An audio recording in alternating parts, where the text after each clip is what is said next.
I really like him though, and I don't care who he's dating. I always had a crush on him though. If he came in right now and we were all not here. What? I'm just saying, you're in New York. Yeah, okay, and what? If you ran into him and everything was right, would you make that play?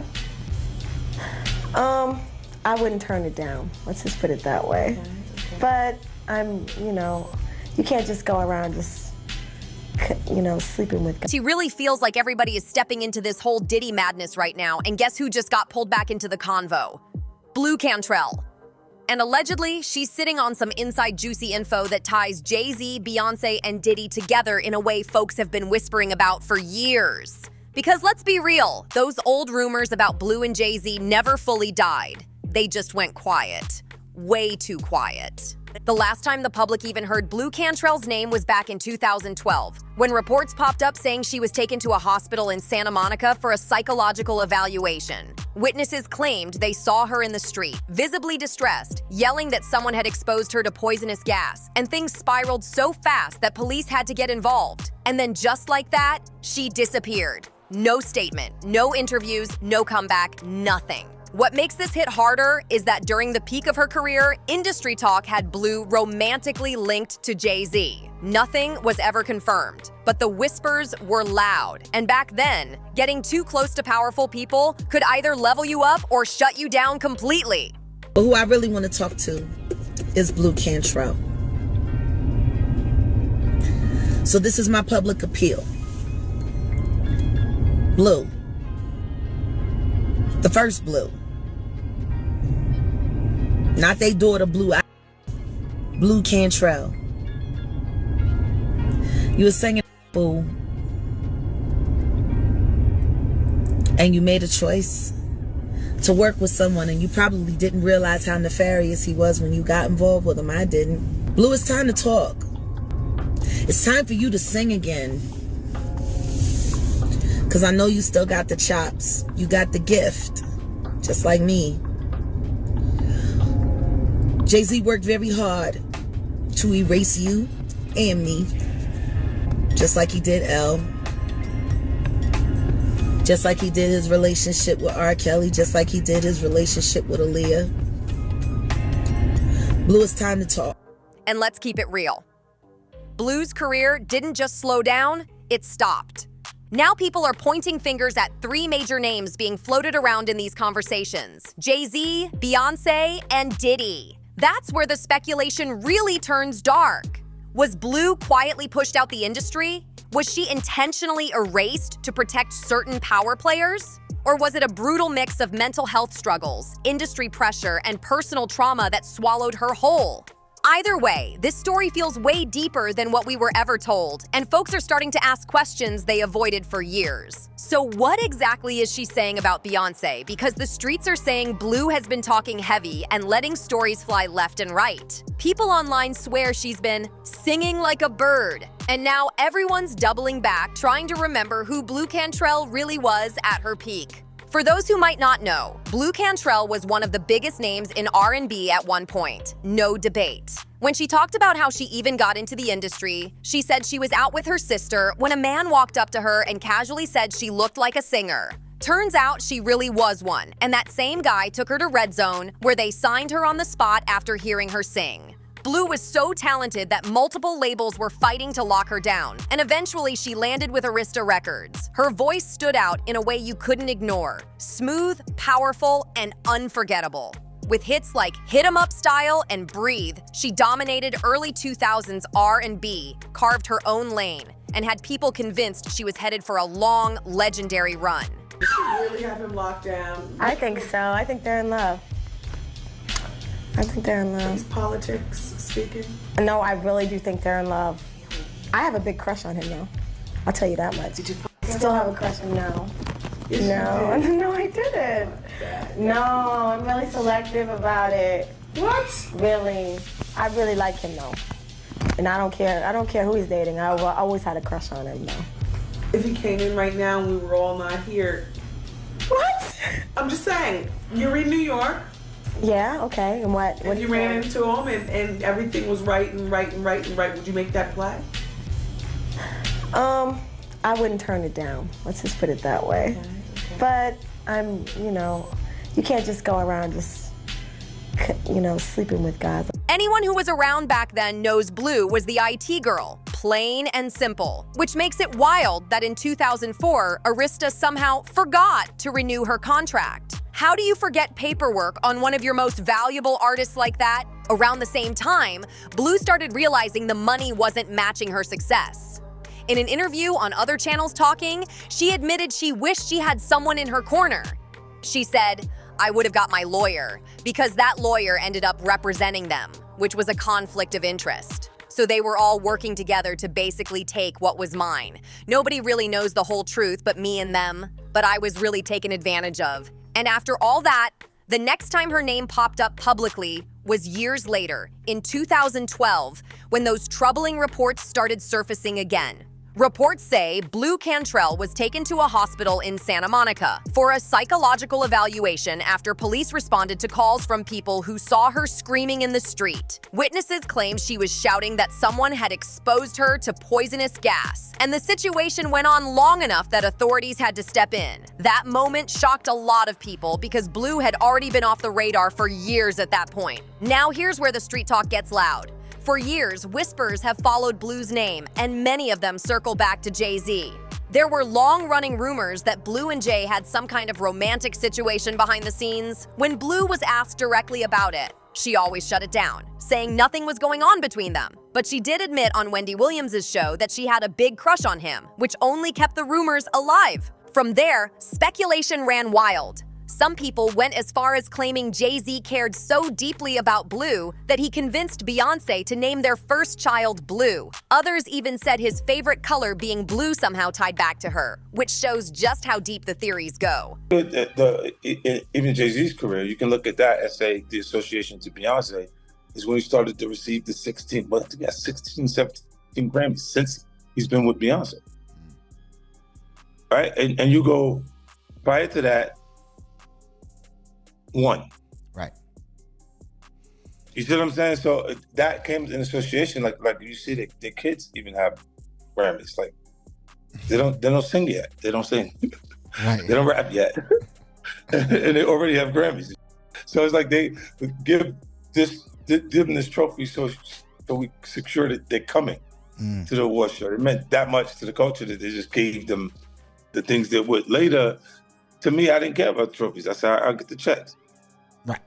Right. And because what I was saying, the content was raw enough, and who I am. At the same time, both Blu and Beyonce were rising as solo stars, and naturally comparisons started flying. Industry chatter has always claimed that when Beyonce launched her solo career, any woman viewed as serious competition suddenly hit roadblocks. People have long questioned whether that system played a role in Blu's career slowing down when it was clearly taking off.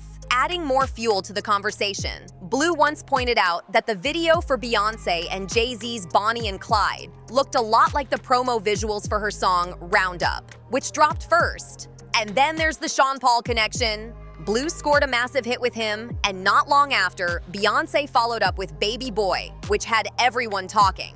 None of this has ever been officially confirmed, but the patterns, timing, and silence have kept these conversations alive for years. On top of that, people have long claimed that Beyonce herself hinted at tension with Blu in her song Signs. In the lyrics, she whispers, "I was in love with a Sagittarius. I've been hurt by a Pisces." And that line set the streets on fire. Jay-Z is a Sagittarius, Blu Cantrell is a Pisces, and fans immediately connected the dots. From that moment on, the narrative became that Blu sparked serious jealousy, and things went left fast. The story that's always been told is that once Beyonce felt threatened, Blu had to be removed from the equation. And now people are saying that pulling something like that off wouldn't be possible without help from someone known for making moves behind the scenes, Sean Combs. Folks have been side-eyeing how Beyonce and Jay-Z stayed close to Diddy for over 2 decades, doing business together, attending his parties, vacationing, knowing his family, and keeping tight industry ties the whole time. As you guys know, Beyonce is a witch. She's a very powerful witch. She's heavy into African spirituality. She is a daughter of, I believe, either a daughter of Oshun or Yemaya. I go back and forth.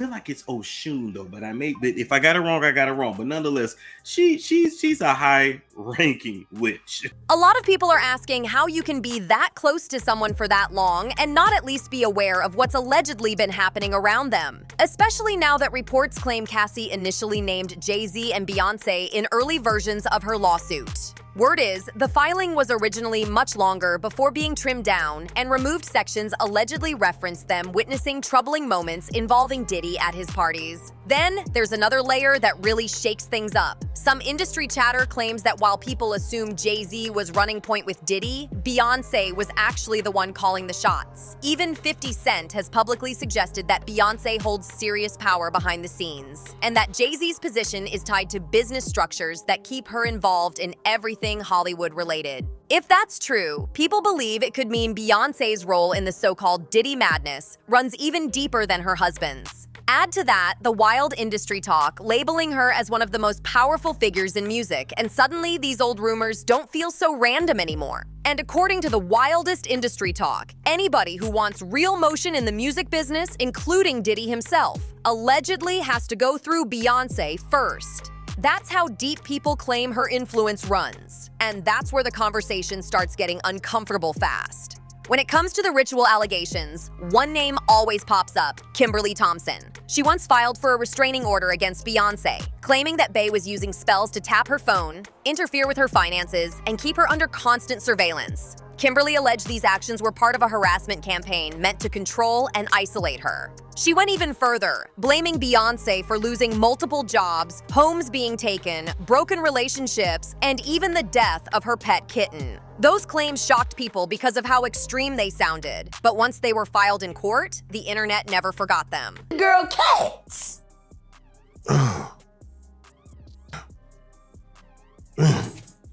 Okay. A girl went to court and charged her with extreme witchcraft.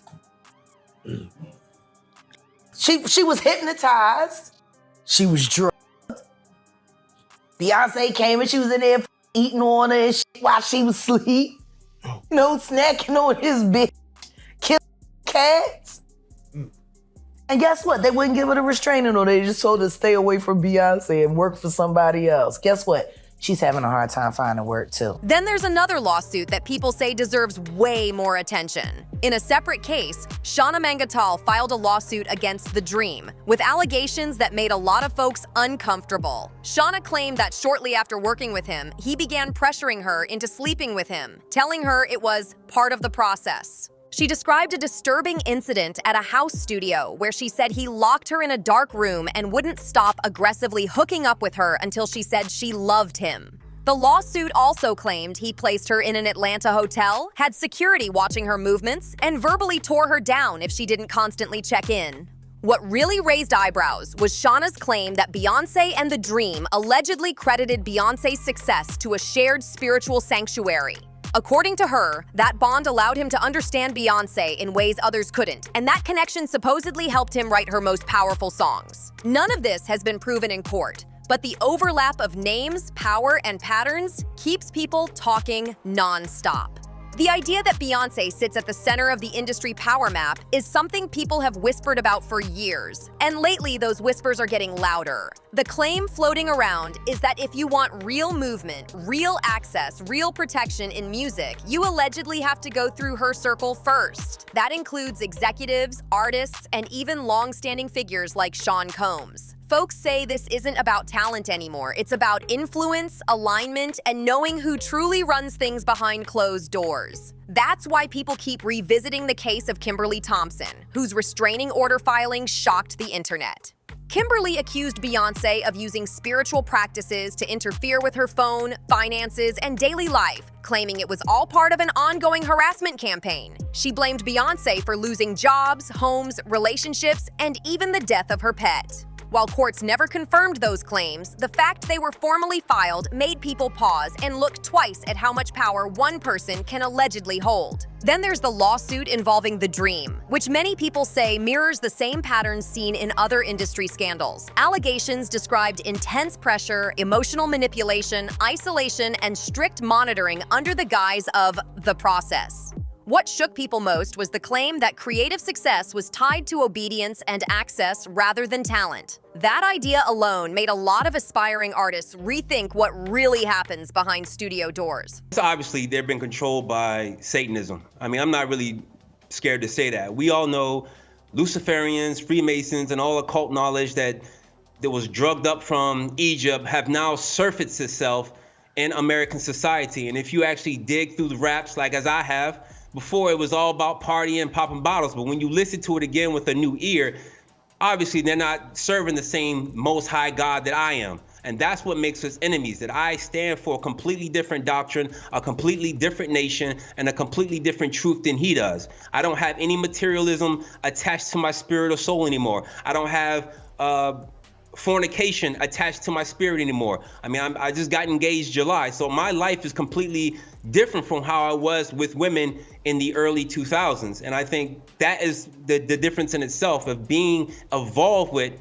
Rockaware has made me see something completely different, and knowing who his allegiance is with is not the Most High God. And we all know, What really pulled Beyonce into those conversations was the claim that she and The Dream allegedly shared a deep spiritual bond that directly influenced her success. According to allegations, that connection allowed him to understand her on a level no one else could, making him uniquely positioned to write hits for her. Whether real or exaggerated, people couldn't ignore how often spirituality, control, and power come up when her name is mentioned in these lawsuits and stories. Now loop that back into the long-standing relationship between Beyonce, Jay-Z, and Diddy, and the picture gets even messier. Decades of friendship, business deals, shared vacations, and industry alliances make people question who knew what and when. Critics argue that staying that close to someone accused of serious misconduct means you're at least aware of what's happening around you, even if you're not directly involved. That's why people say this entire situation isn't about one scandal, one lawsuit, or one rumor. It's about power structures, silence, loyalty, and how careers rise or vanish overnight. Whether these claims ever get proven or not, the fact that the same names keep popping up tells people there's more going on beneath the surface. And until real transparency shows up, the speculation isn't slowing down anytime soon. Shauna went on to claim that The Dream described the so-called sanctuary he shared with Beyonce as something even stronger than a spousal bond. According to her, it wasn't about romance at all. It was about art, control, and trust on an extreme level. She alleged that Beyonce had to reveal her deepest secrets, thoughts, and fears, forming what he called a trust partnership that fueled creativity in a way others couldn't access. That's where people really start raising eyebrows, because Shauna wasn't the only one hinting at something darker behind the scenes. Over the years, other figures who were once close to Jay-Z and Beyonce have spoken out, including Larry Johnson, who openly claimed they were using dark forces to stay powerful in the industry. Those statements made waves online and added more fuel to conversations that never fully died down. So when people talk about Beyonce allegedly being involved in ritualistic practices, this isn't coming out of nowhere. These rumors have been floating around for years, passed from insiders, former associates, and industry outsiders who say they've seen too much to stay quiet. Whether people believe it or not, the volume of similar claims is what keeps the topic alive. The one missing piece for many is Sean Combs. Did Beyonce allegedly work alongside Diddy in any of this, or were their paths simply crossing within the same powerful circles? That's where things get murky, and that's exactly why people think Blu Cantrell might be holding serious information. Word on the street is that Blu allegedly knows way more than she ever said publicly, and now folks are watching closely to see if she finally speaks up. If she does, it could change how people look at her exit from the industry forever. So what do you think Blu really knows? Was her disappearance planned? Was Beyonce involved? And did Diddy play a role behind the scenes? Drop your thoughts in the comments and let's talk about it.